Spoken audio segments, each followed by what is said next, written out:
Au seuil du plus grand mystère de l'existence, lorsque le dernier souffle s'efface et que le cœur se tait, se pose une question qui défie toutes les certitudes humaines. Que se passe-t-il au moment de la mort? Cet instant indescriptible, où le fini touche à l'éternel, intrigue, fascine et parfois effraie. Serait-ce la fin ou le début de quelque chose de plus grand? Un abîme ou une porte ouverte vers l'infini? Explorons ensemble cette profonde réflexion et découvrons les secrets de ce moment crucial qui relie la vie terrestre à l'éternité. Si ce sujet a éveillé votre curiosité et touché votre cœur, abonnez-vous à notre chaîne pour suivre des réflexions comme celle-ci et approfondir des sujets qui nous relient à l'Éternel. Activez la cloche pour ne manquer aucun contenu et partagez avec ceux qui recherchent aussi des réponses aux grands mystères de la vie. La mort est le seul événement garanti pour tous les êtres humains, mais c'est aussi le plus enveloppé de mystère et de silence. Au moment où le cœur s'arrête et la respiration s'arrête, quelque chose se produit qui transcende notre compréhension matérielle. C'est le moment où le fini, avec toutes ses limites et ses faiblesses, rencontre l'Éternel. Bien que les sens terrestres soient incapables de capturer l'intégralité de ce moment, beaucoup le décrivent comme une transition qui implique non seulement le corps, mais aussi l'âme et l'esprit. Tout au long de l'histoire, différentes cultures, religions et traditions ont cherché à comprendre ce qui se passait à ce moment critique. Certaines croyances voient la mort comme une libération, un retour à l'essence divine ou à l'énergie universelle. D'autres y voient une épreuve où chaque action de la vie est pesée et analysée. Il y a encore ceux qui le perçoivent comme une renaissance, un passage vers un nouveau cycle d'existence. Cette pluralité de points de vue met en évidence une vérité universelle. La mort n'est pas seulement la fin de la vie physique, mais le début de quelque chose de plus grand, qui met l'esprit humain au défi de chercher des réponses au-delà du tangible.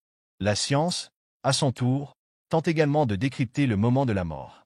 Les recherches sur les expériences de mort imminente suggèrent qu'il n'y a plus qu'une simple panne biologique. Les personnes qui ont frôlé la mort rapportent souvent des sentiments de paix, des rencontres avec des lumières vives et des visions d'êtres chers décédés. Ces rapports intrigants alimentent à la fois les débats scientifiques et les réflexions spirituelles, élargissant la perception selon laquelle le moment de la mort peut être bien plus profond qu'on ne l'imagine. Malgré son caractère inévitable, la mort reste tabou pour beaucoup. Nous évitons d'en parler, de le planifier ou même de penser à sa possibilité. Cependant, y faire face permet de mieux comprendre la vie que nous vivons. Chaque choix, chaque action, chaque mot dit ou non prend un nouveau sens lorsque nous réfléchissons à la finitude de notre existence. Le dernier moment ne doit pas être considéré comme un point final définitif, mais comme une virgule qui nous invite à considérer la suite. La Bible, par exemple, nous offre espoir et réconfort en affirmant que la mort a été vaincue par Jésus-Christ. Pour les chrétiens, ce n'est pas la fin, mais le passage vers l'éternité aux côtés de Dieu. Cet enseignement transforme la peur de la mort en une attente confiante, pleine de sens et de rédemption. Ce qui semblait être la fin de l'histoire devient le début d'un nouveau voyage. Au moment où la vie physique prend fin, un profond mystère se dévoile. Pour de nombreuses traditions spirituelles, la mort est plus que la fin des fonctions biologiques du corps. C'est le début d'un voyage de l'âme, une traversée vers une autre dimension, où les questions de but, d'héritage et d'éternité prennent le dessus. Cet instant est souvent décrit comme un point de séparation entre le tangible et le spirituel, où l'essence immortelle de l'être humain est libérée des limitations du corps physique. Les récits d'expériences de mort imminente, racontés par des personnes qui ont frôlé la mort mais qui ont été ressuscitées, offrent un aperçu de ce processus. Beaucoup décrivent des sentiments de paix indescriptibles, une lumière vive et accueillante et la présence d'une énergie qui émane de l'amour et de la compassion. D'autres affirment avoir revisité des moments de leur vie en détail, comme si chaque souvenir leur était présenté dans une sorte de panorama. Ces récits sont similaires selon les cultures et les contextes, ce qui suggère que la transition de l'âme pourrait être une expérience universelle. D'un point de vue biblique, l'âme joue un rôle central dans la continuité de la vie après la mort. Dans Ecclésiaste 12, 7, nous lisons « La poussière retourne à la terre telle qu'elle était, et l'esprit retourne à Dieu qui l'a donné. » Ce passage renforce l'idée que le corps est temporaire, tandis que l'âme va vers le Créateur, où elle trouvera une destinée éternelle. Pour les chrétiens, cette croyance est enracinée dans la promesse de la vie éternelle par Jésus-Christ, comme indiqué dans Jean 11, 25-26. « Je suis la résurrection et la vie.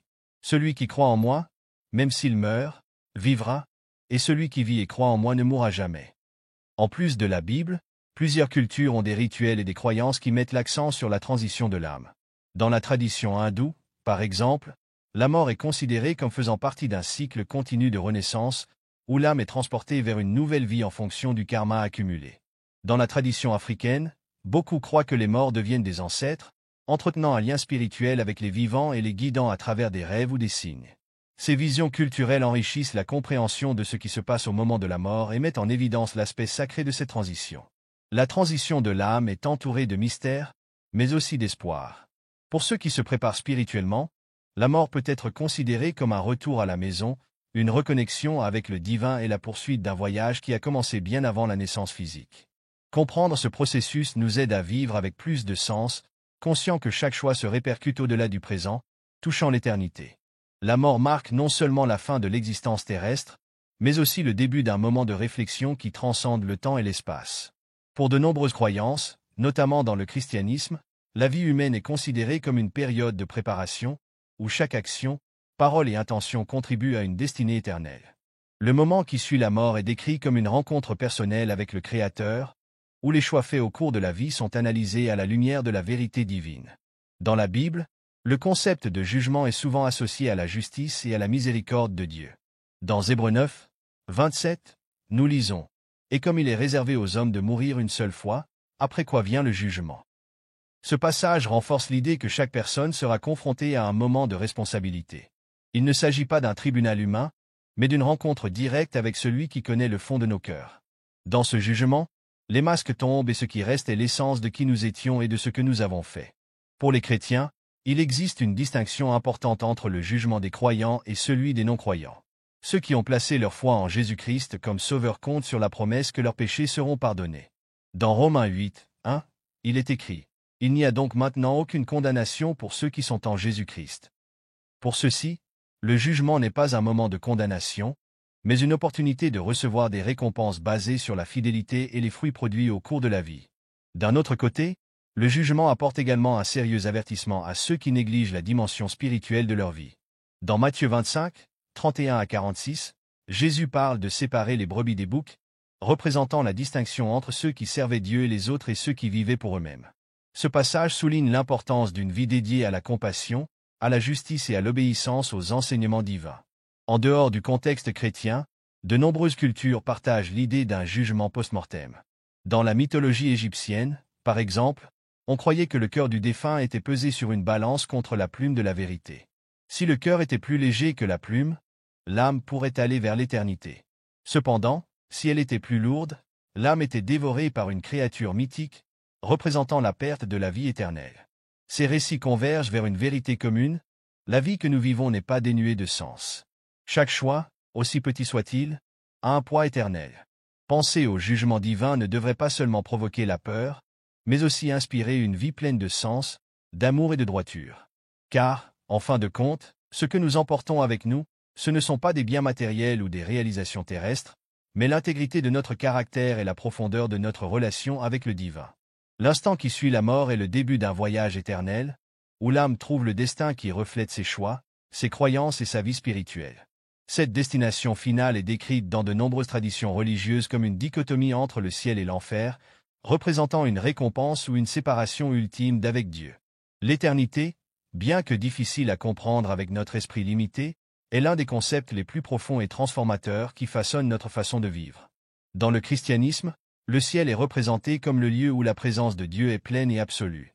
Dans Apocalypse 21, 4, nous lisons « Il essuiera toute larme de leurs yeux. Il n'y aura plus de mort, ni de tristesse, ni de cris, ni de douleur, car l'ordre ancien est passé. » Cette description offre un aperçu d'un lieu où il n'y a pas de souffrance, seulement la paix, la joie et la communion éternelle avec le Créateur.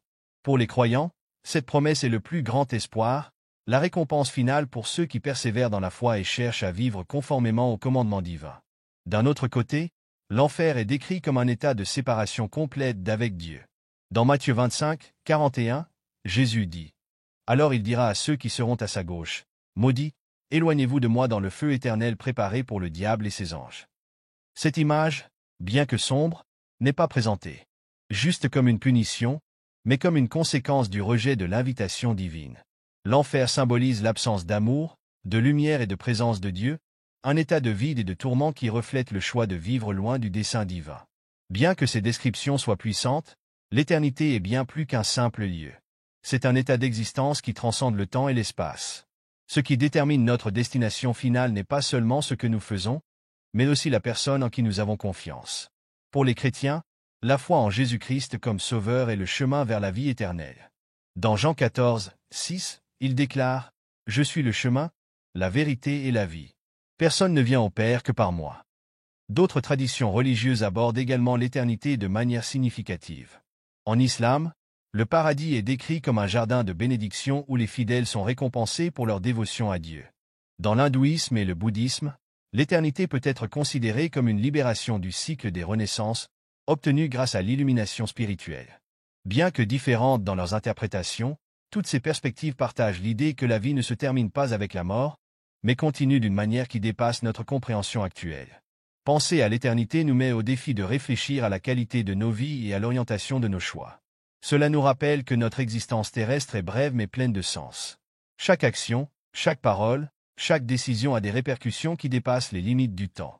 Vivre avec l'éternité en tête n'est pas seulement un moyen de trouver la paix au moment de la mort, mais de créer une vie pleine de sens, marquée par l'amour, la compassion et une connexion profonde avec le divin. La mort, pour beaucoup, représente la fin définitive, un abîme insurmontable qui sépare la vie terrestre de l'inconnu. Cependant, le message central du christianisme est la victoire sur cet ennemi ultime grâce à la résurrection de Jésus-Christ. Cette espérance transforme la perspective de la mort, non pas comme une défaite, mais comme un passage vers la plénitude de la vie éternelle. C'est cette promesse qui éclaire le chemin de ceux qui croient, offrant réconfort et but au milieu des incertitudes de l'existence. La résurrection est au cœur de l'Évangile, proclamant que la mort n'a pas le dernier mot. Dans 1 Corinthiens 15, 54 à 55, l'apôtre Paul déclare « La mort a été détruite par la victoire. Où, ô mort, est ta victoire? Où est, ô mort, ton aiguillon ?»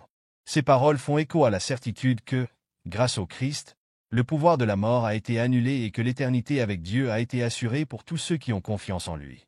Cette croyance n'est pas seulement un réconfort, mais un fondement de foi qui façonne la manière dont les chrétiens abordent la vie et la mort.